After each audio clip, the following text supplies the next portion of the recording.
یا جو سینکشنز کی بات ہے وہ کہیں اس میں شامل ہوگی، پارشلی وہ لفٹ کر دی جائیں. اس طرح جو فروزن ایسٹس ہیں ایران کے مغربی دنیا میں ان کو کچھ انفریز کر دیا جائے کسی حد تک. یہ تمام چیزیں ہو سکتی ہیں، لیکن باقی جو ایشوز ہیں وہ شاید ابھی اس میں شامل نہ ہوں، اور ان کو حتمی شکل دینے کے لیے ممکن ہے کہ اس فریم ایگریمنٹ کے بعد بھی مذاکرات کا سلسلہ ورکنگ لیول پہ جاری رہے. لیکن ساتھ ساتھ یہ بھی بات یاد رہے کہ یہ بھی ممکن ہے کہ پریزیڈنٹ ٹرمپ دیکھ رہے ہیں کہ ان اینی کیس 21 اپریل کے بعد تو پاکستان کے کہنے پہ دونوں سائیڈز جنگ بندی کا اعلان تو اس کو ایکسٹینڈ کر دیں گے سیز فائر کو. وہ کہ صدر ٹرمپ کے بیانات سے تو لگتا نہیں ہے، انہوں نے تو یہی کہا ہے کہ اگر یہ معاملات طے نہیں ہوتے تو 21 اپریل کے بعد ہم دوبارہ بمباری شروع کر دیں گے ایران پہ. لیکن میرا اپنا خیال یہ ہے کہ چونکہ پریزیڈنٹ ٹرمپ دوبارہ یہ جنگ شروع نہیں کرنا چاہتے، وہ تو اس سے نکلنا چاہتے ہیں، اور ایران کا بھی مورلیس یہی معاملہ ہے. ایک پبلک پوزیشننگ بھارل ہو رہی ہے، لیکن میرا اپنا خیال یہ ہے کہ اگر لیٹس سے نہیں ہو پاتا کوئی معاہدہ تو کم از کم سیز فائر ضرور ایکسٹینڈ ہو جائے گا. اور شاید پریزیڈنٹ ٹرمپ کا جو پلان ہے یا جو شیڈیول ہے ان کے اپنے وزٹس کا باہر کی دنیا میں، اس کے ساتھ بھی وہ اس کو دیکھ رہے ہوں کہ میں ابھی تو اسلام آباد جا نہیں سکتا، تو why not to play up this whole game. کیونکہ ان کا خیال یہ بھی ہو سکتا ہے کہ ابھی جانے کی بجائے میں کیوں نہ ان دنوں میں جاؤں اور یہ معاہدہ اسلام آباد میں کر کے پھر میں چین یہیں سے چلا جاؤں. چین کا دورہ ان کا 14-15 مئی کو ہے نا، تو یہاں وہ آئیں 10 مئی کو 11 مئی کو، اس کے حساب سے اپنا ارینج کریں، یہاں فریم ورک معاہدہ کر کے اور وہ چلے جائیں چین. یہ بات اپنی جگہ درست ہے کہ پریزیڈنٹ ٹرمپ جو ہیں وہ چاہیں گے کہ چین وہ اس وقت جائیں جب یہ معاہدہ ہو جائے. اب یہ معاہدہ کرتے ہیں، یہاں آتے ہیں، پھر واپس جاتے ہیں امریکہ، یا اس سے پہلے وہ تھوڑا سا ایک وزٹ بھارت کر لیتے ہیں. all these questions remain still under consideration. That's true. So we do not know کہ اس وقت کیا صورتحال ہے. لیکن یہ بھی دیکھیے کل ایک خبر آ گئی، ہم ڈسکس بھی اس کو کر رہے تھے کہ جی وہ جو انرچ یورینیم ہے ایران کے پاس 400 کلو گرام سے زیادہ جو ملبے کے نیچے دبا ہوا ہے، امریکہ نے یہ پیشکش بھی کی ہے کہ ہم $20 ارب کے عوض آپ سے لے لیتے ہیں. وہ $20 ارب وہ فروزن ایسٹس میں سے آئیں گے، کیا ہوگا وہ ابھی ڈیٹیلز کلیئر نہیں ہیں، لیکن آپ یہ ہمارے حوالے کر دیں انرچ یورینیم. اب ایران نے اس پہ کہہ دیا نو وے، یہ تو ہماری ملکیت ہے، ہمارا اثاثہ ہے، ہمیں آپ وہ کیوں اس کو واپس کریں. اگر ہم نے اس پہ کوئی ایکشن لینا ہی ہے تو ہم پاکستان سے بات چیت کر رہے ہیں، اور ہم نے ایک بڑا اچھا فارمولا نکال لیا ہے کہ پاکستان اور ایران مل کر اس کو ریٹریو کریں گے، اور اس کے بعد ہم اس کو ڈائلیوٹ بھی کر سکتے ہیں، اس کی جو بلینڈنگ ہے اس کو تھوڑا بہت ہم 20 یا 15% تک جو آئسوٹوپ ہے نا U-235 اس کی ہم بات کریں، اصل میں وہی فسائل مٹیریل ہے بنیادی طور پہ، یا آئسوٹوپ ہے. تو اس کو ہم الگ کر کے IAEA کی نگرانی میں ایران ہی میں پڑے رہیں گے. وہ ہر 2-3 ماہ کے بعد اس مٹیریل کی انسپیکشن بھی کر سکتے ہیں، تو کوئی مسئلہ نہیں ہے اگر وہ ایران کے اندر ہی رہے. اور ہمیں جو تھوڑا بہت ضرورت پڑے گی ہم وہاں سے لیں گے، وہ بھی IAEA کی کانسنٹ کے ساتھ ہی، کنکرنس کے ساتھ ہی.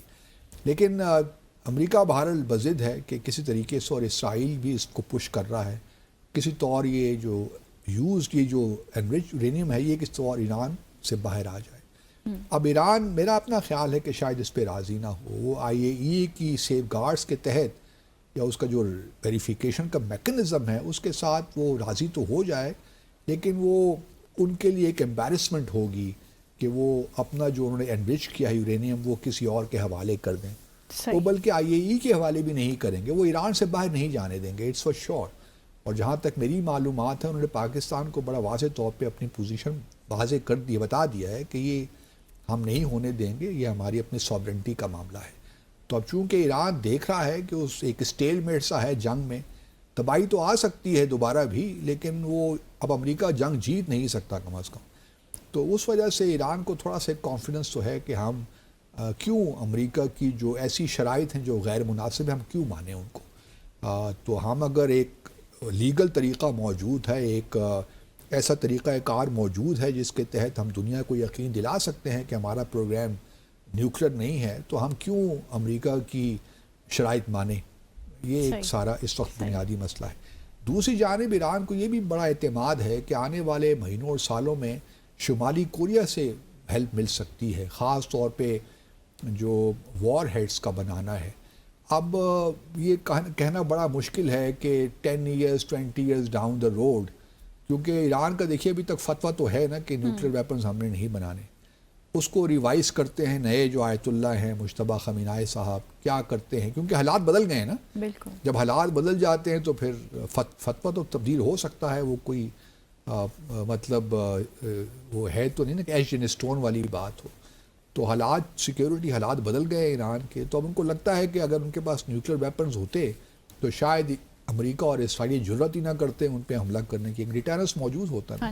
وہ کہ اب ان کو اب نائے ہارموز کا ڈیٹرنس تو مل گیا ہے، لیکن اس ضمن میں شمالی کوریا بھی ان کی مدد کر سکتا ہے، خاص طور پہ وار ہیڈز بنانے میں، کیونکہ اصل میزائل تو اب بنا لیں گے، پھر اس کی میٹنگ وار ہیڈز کے ساتھ اگر نیوکلیر وار ہیڈ ہے تو کس طرح میٹنگ کرنی ہے۔ تو میرے خیال میں بیہائنڈ دا سینس کہیں نہ کہیں یہ گفتگو بھی شمالی کوریا کے ساتھ ہو رہی ہوگی، وہ سامنے تو نہیں آئے گی یقیناً، لیکن چونکہ ابھی ایران کے کوئی ایسے ڈیزائنز بھی نہیں ہیں تو اس لیے ہم کہہ سکتے ہیں کہ فی الحال وہ معاملہ ابھی نہیں ہے۔ جہاں تک دوسرے ایشوز ہیں بیلسٹک میزائلز کے، اس سے بھی ایران نہیں کرے گا، اس کی رینج کو بھی وہ ٹچ نہیں کرے گا، وہ بھی کہیں گے یہ ہمارا ساورن معاملہ ہے، ہمارا اپنا دفاعی معاملہ ہے، ہم کیوں بیلسٹک میزائل کی رینج کو 300 یا 400 یا 500 کلومیٹر تک کریں، جس طرح اسرائیل کے پاس ہے، باقی دنیا کے پاس ہے، تو ہمارے پاس بھی ہیں۔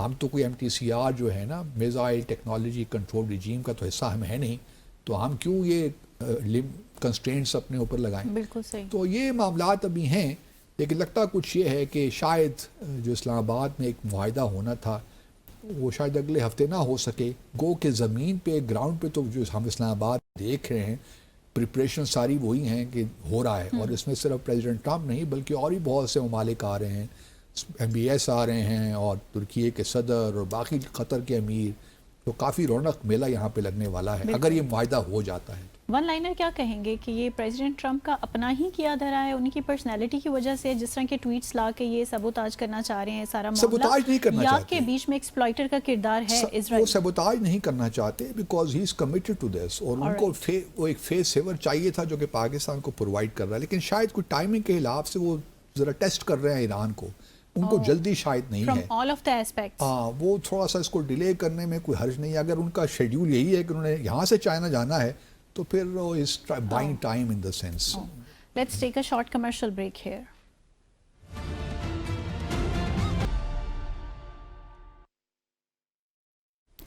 بریک کے بعد خوش آمدید۔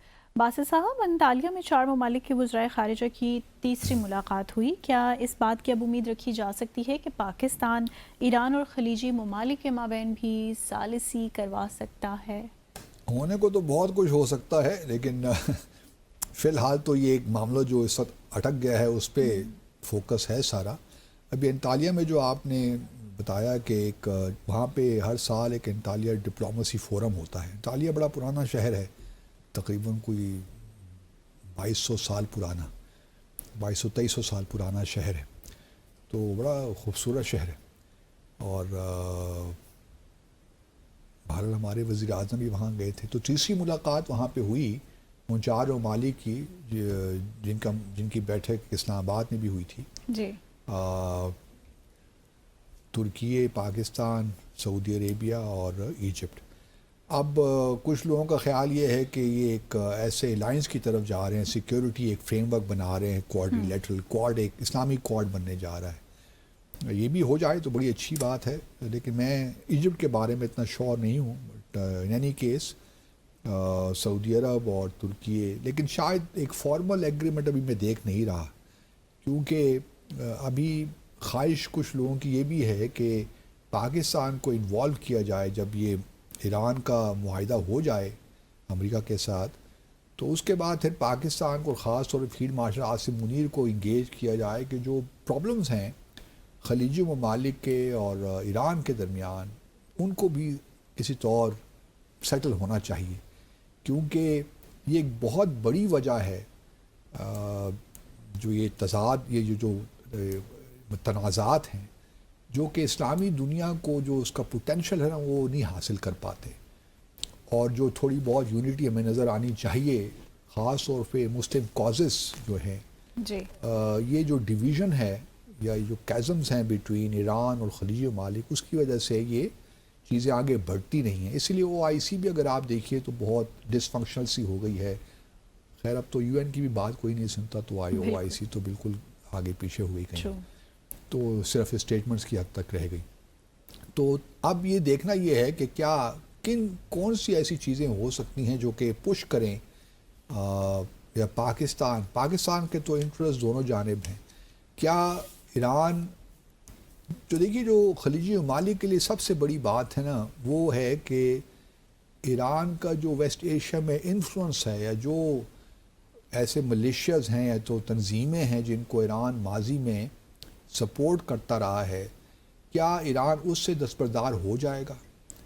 اب حزب اللہ کی آپ مثال لے لیجیے. اس وقت دیکھیے ایران بالکل حزب اللہ کے ساتھ کھڑا ہے، بلکہ پاکستان کے کہنے پہ ہی امریکہ نے اسرائیل پہ زور لگایا کہ آپ سیز فائر، یہ 10 دن کے سیز فائر، اس پہ پاکستان کا بڑا اہم کردار تھا، کیونکہ ہم ایران کی ایک بہت بڑی شرط تھی کہ جب تک اسرائیل حزب اللہ کے خلاف اپنے حملے نہیں روکتا اس وقت تک وہ اسٹریٹ آف ہارموز کو نہیں کھولیں گے، اور امریکہ کے ساتھ بھی کوئی معاہدہ نہیں کریں گے. تو یہ ایک بہت بڑی شرط تھی.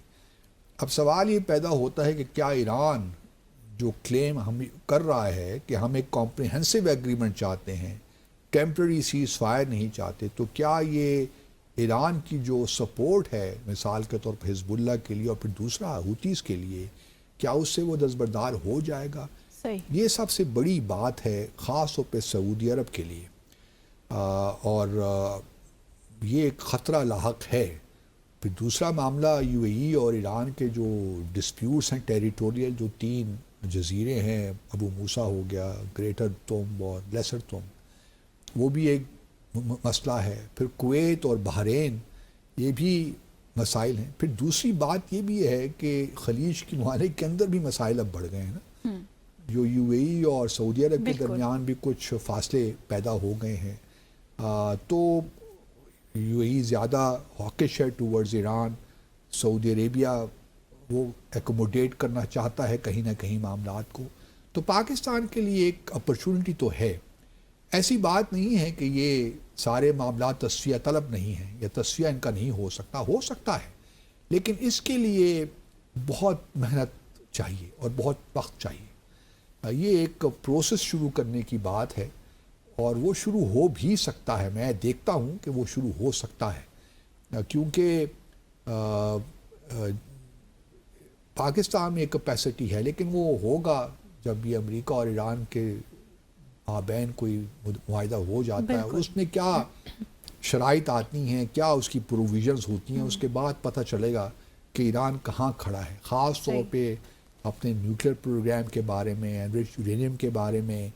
اور پھر اگر خلیجی ممالک کے درمیان کوئی ایسی بنتی ہے بات، گو کہ دیکھیے ثالثی تو تب ہو نا کہ جب یہ سارے ممالک آپس سے بات چیت نہ کر رہے ہوں. ایک اچھی بات یہ ہے کہ تمام ممالک ایران سے بات چیت تو کر رہے ہیں. جس طرح 4 دن پہلے سعودی عرب کے وزیر خارجہ نے ایران کے وزیر خارجہ سے بات کی. اسی طرح جو ہے وائس پریزیڈنٹ ہیں ایران کے، انہوں نے باقر غالیباف سے بات کی. تو بات چیت کا، کمیونیکیشنز کی جو لائنز ہیں وہ تو اوپن ہیں. یہ نہیں ہے کہ وہ دوسرے سے بات چیت نہیں کر رہے، لیکن بے اعتمادی اس قدر زیادہ ہے کہ اس کے لیے ایک ایسے ملک کی ضرورت ہوگی جس پہ دونوں سائڈز اعتماد کرتی ہوں. اور اس وقت پاکستان ہی ایک ملک ہے جس کو یہ کام سونپا جا سکتا ہے. اب فیلڈ مارشل عاصم منیر کس حد تک اس میں ایکٹیو ہوتے ہیں، یا پھر پرائم منسٹر ہم سیلف، یا یہ سارا کام وزیر خارجہ کو دے دیتے ہیں، وی ڈو ناٹ نو. لیکن کہا جا سکتا ہے کہ یہ ہے پاکستان یہ رول کردار ادا کر سکتا ہے. اور اسی وجہ سے پاکستان شاید اس وقت بہت زیادہ انٹرسٹڈ نہ ہو کہ وہ جو اسلامک سو کالڈ اسلامک کوآڈ جو ہے اس کو فی الحال فنکشنل کرے. صحیح. وہ کہ ہمارا بائیلیٹرل ایگریمنٹ تو ہے. اب دیکھنا یہ بھی ہے کہ اس بائیلیٹرل ایگریمنٹ جو ہے سعودی عرب کے ساتھ میوچل ڈیفنس سیکیورٹی ایگریمنٹ, اس کو ہم کیا ایکسٹینڈ کر سکتے ہیں, انہی شکوں کو ہم لا سکتے ہیں باقی اسلامی ممالک کے ساتھ. اب ایران کو اس سے باہر رکھنا وہ کتنا اس وقت فیوریبل ہوگا, کتنا ایڈوائزیبل ہوگا, ڈیزائریبل ہوگا, یہ بھی ایک پوائنٹ ہے. کیونکہ ہم یہ بھی نہیں چاہتے کہ ایران ہمیں دیکھے کہ ہم جو ہے بالکل عرب ممالک کے ساتھ اور ترکیے کے ساتھ کھڑے ہو گئے ایران کے خلاف. کوئی ایسا معاہدہ ہم نہیں کرنا چاہیں گے جس سے یہ ثابت ہو یا یہ میسج ملے کہ ایران کے خلاف یہ سارا کام ہو رہا ہے. صحیح. تو یہ بھی بڑا ایک نازک سا پوائنٹ ہے جس کو آئی ایم شیور ہماری حکومت اپنے سامنے رکھے گی. دوسری جانب جو ہے ایران, آبویسلی ایران کے ساتھ ہمارے جو بائیلیٹرل تعلقات کی نوعیت ہے وہ بھی کسی نہ کسی حد تک دیکھنا یہ ہے کہ آنے والے اب مہینوں میں کس طرح ہم فائدہ اٹھاتے ہیں. اعتماد کے لیے ایک بڑا ضروری یہ بھی ہوتا ہے کہ بائیلیٹرل تعلقات کو بہتر سے بہتر بنایا جائے. اس میں اگر ہم ایران پاکستان جو گیس پائپ لائن ہے اس کو اگر ہم بالکل شروع کر دیتے ہیں, امریکہ پاکستان کے لیے اپنی سینکشنز ہٹا دیتا ہے اس پروجیکٹ کے کانٹیکسٹ میں, اگر حالات بہتر ہو جاتے ہیں تو پھر ایران تو مین اسٹریم میں آ ہی جائے گا نا, پھر تو پرایا اسٹیٹ نہیں رہے گا ویسٹرن لیکن دنیا ہر کے چیز لیے. مشروط ٹھہرتی ہے مشروط نا, ہے اینڈ پہ جا کر کے جو مذاکرات ہیں ان کا کیا ہوگا, اس کا رزلٹ, اس کے نتیجے پہ ہر چیز اس دار و مدار ہے. کہ اگر یہ معاہدہ ہو جاتا ہے, جو کہ مجھے امید ہے کہ ہو جائے گا, اس سے ٹائمنگ کی بات ہے, ابھی نہیں تو ایک ہفتے کے بعد, ایک ہفتے بعد نہیں 2 ہفتے کے بعد معاہدہ ضرور ہو جائے گا. کیونکہ اب اتنا گراؤنڈ ورک ہو چکا ہے, اسپیڈ ورک ہو چکا ہے کہ اب مجھے لگتا نہیں ہے کہ کوئی وجہ ہو سکتی ہے جس وجہ سے معاہدہ نہ ہو. یہ تمام چیزیں جو اس وقت چل رہی ہیں امریکہ اور ایران کے درمیان, یہ جس طرح میں نے پہلے عرض کیا پبلک پوسچرنگ ہے, یہ ہوتی ہے, تمام ممالک کرتے ہیں, لیکن دونوں جانب سے یہ خواہش ہے کہ یہ معاہدہ ہو جائے, اور اسلام آباد نہیں ہوگا انشاءاللہ. لیکن جہاں تک اسلامی خلیجی ممالک اور ایران کا تعلق ہے, یہ ایک لمبا پروسیس ہے, کیونکہ اس پہ کافی ایشوز ہیں جو کہ اتنی آسانی سے حل نہیں ہو رہے. لیکن فلسطین کا ایشو موجود ہے, اس کے بارے میں کوئی بات نہیں کر رہا. فلسطین کا تنازع جو اصل بنیاد ہے تمام مسائل کی, وہ تو اپنی جگہ موجود ہے, اس کے بارے میں کوئی بات نہیں ہو رہی. کیا ایران فلسطین کے کاز سے دستبردار ہو جائے گا؟ یہ بھی ایک بہت بڑا سوال ہے. یہ جو مسلم ممالک ہیں, خلیجی ممالک ہیں, ان کا کیا رویہ فلسطین کے معاملے میں؟ وہ تو ہم نے دیکھا, لیکن کیا اس کو دوبارہ ریوائیو کیا جا سکتا ہے اس 2 اسٹیٹ سلوشن کو, یا پھر وہ دب بھی گیا, بس ختم ہی ہو گیا معاملہ؟ تو یہ تمام وہ چیزیں ہیں جس کو ہم کلوزلی واچ کر رہے ہیں اور دیکھ رہے ہیں. لیکن پاکستان بہرحال یہ خوشائن بات ہے کہ, اور پاکستان کے لوگوں کو اس میں پرائیڈ لینی چاہیے. میں دیکھ رہا ہوں کہ ہمارے جو پولیٹیشنز ہیں نا, وہ تھوڑا سا اس کو, خاص جو اپوزیشن میں ہیں, وہ اس کا مذاق اڑا رہے ہیں. میں کہتا ہوں کہ جو بھی آپ کی پولیٹیکل ایفیلیشنز ہوں, یہ ایک پرائیڈ کا مومنٹ ہے جس نے بھی اچیو کیا ہے. بالکل ہمیں اس پہ خوش ہونا چاہیے. اوورآل تو پاکستان نے اچیو کیا ہے. اس وقت جو بھی لوگ ہیں, ٹھیک ہے, ہم ان کو خراج تحسین پیش کرتے ہیں, اصل نام تو پاکستان ہی کا ہے نا. جب اسلام آباد ایکارڈز ہو جائیں گے تو بس وہ ہر سال اسلام آباد ایکارڈز کے طور پر ہی منائے جائیں گے. بالکل. سو باسی صاحب, پہلگام واقعے کو بھی 1 سال ہونے کو ہے, اس کی تفصیلات اپنے ویئرز سے شیئر کریں گے. Let's take a short commercial break hair.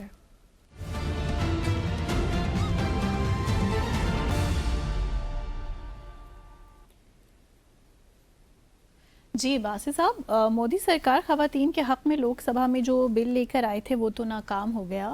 کہا جا سکتا ہے کہ مودی صاحب کی جو سرکار ہے اس کو اب زوال سے کوئی نہیں بچا سکتا. اور اس کے ساتھ ساتھ جیسے میں نے بریک سے پہلے بھی اناؤنس کیا تھا کہ 1 سال ہونے جا رہا ہے پہلگام کے واقعے کو بھی, تو اس پر کیا کامنٹ کریں گے؟ اور پاکستان اور بھارت کے مابین اگر میں بات کروں تو تعلقات کو ٹھیک کروانے میں یا ان تعلقات کو ریپیئر کروانے میں اگین پریزیڈنٹ ٹرمپ صاحب کوئی کردار ادا کر سکتے ہیں؟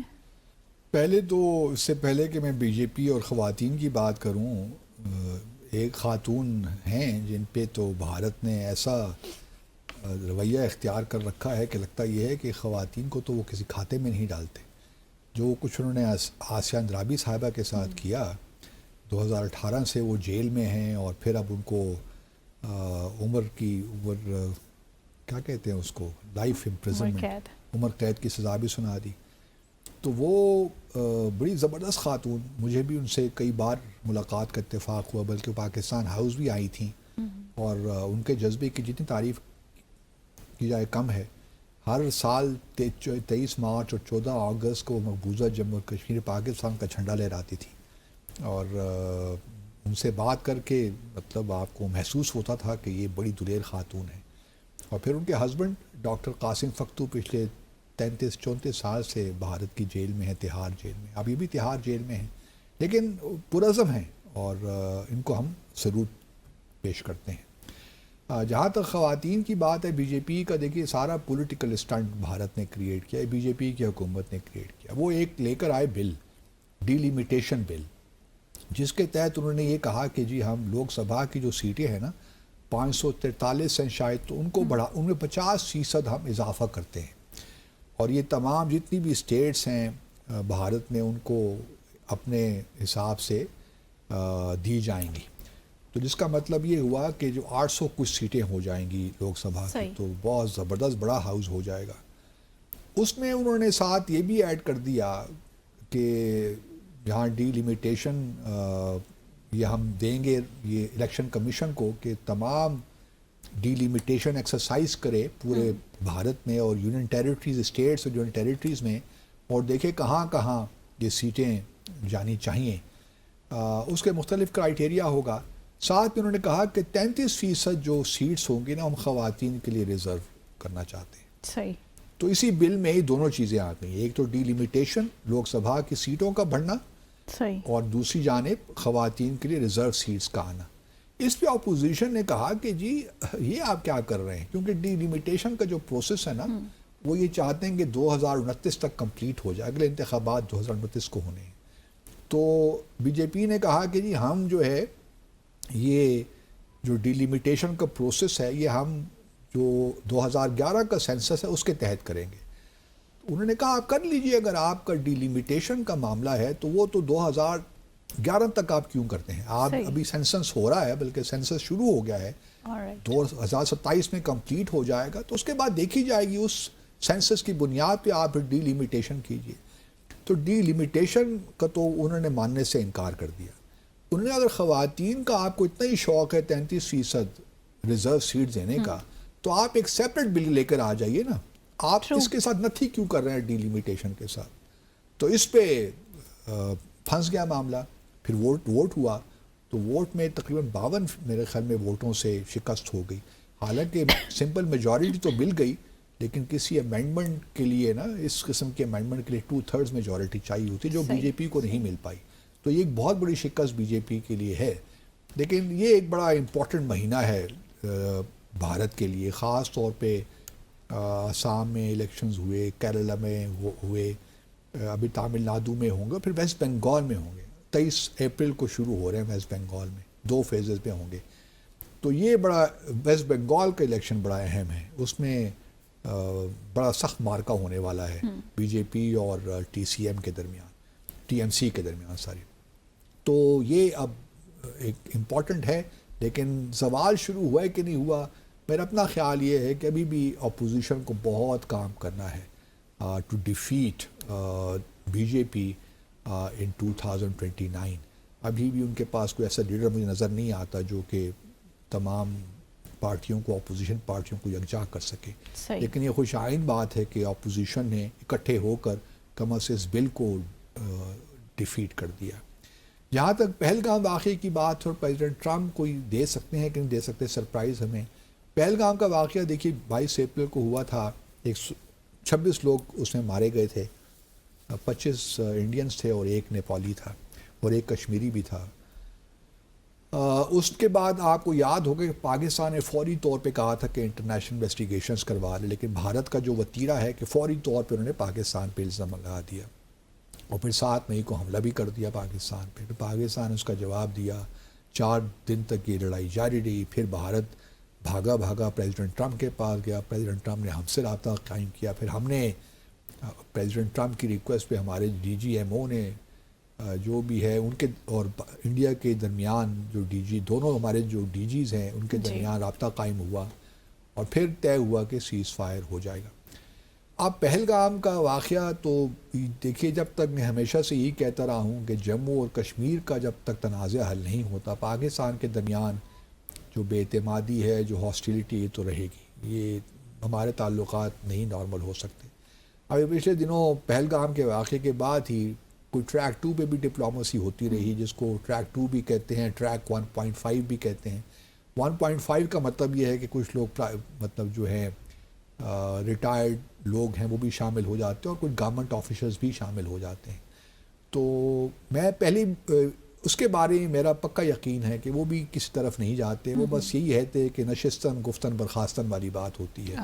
وہ ادھر سے جو ہے اپنی پوزیشن بتاتے ہیں، ہمارے لوگ اپنی پوزیشن، تو اس طرح نتیجہ کوئی نہیں نکلنا. یہ سارے کام ہونے ہیں بیک چینل ڈپلومیسی میں، جب کہ دونوں فریق بیک چینل پہ ملے اور اپ فرنٹ جموں اور کشمیر اور دہشت گردی کے مسائل کو حل کریں، ان پہ کوئی حل طلب کوئی نسخہ نکالیں، تبھی یہ معاملات طے ہوں گے. یہ ٹریک 2 سارا فضول ہے. ہم نے بازیں بہت کر ڈالا.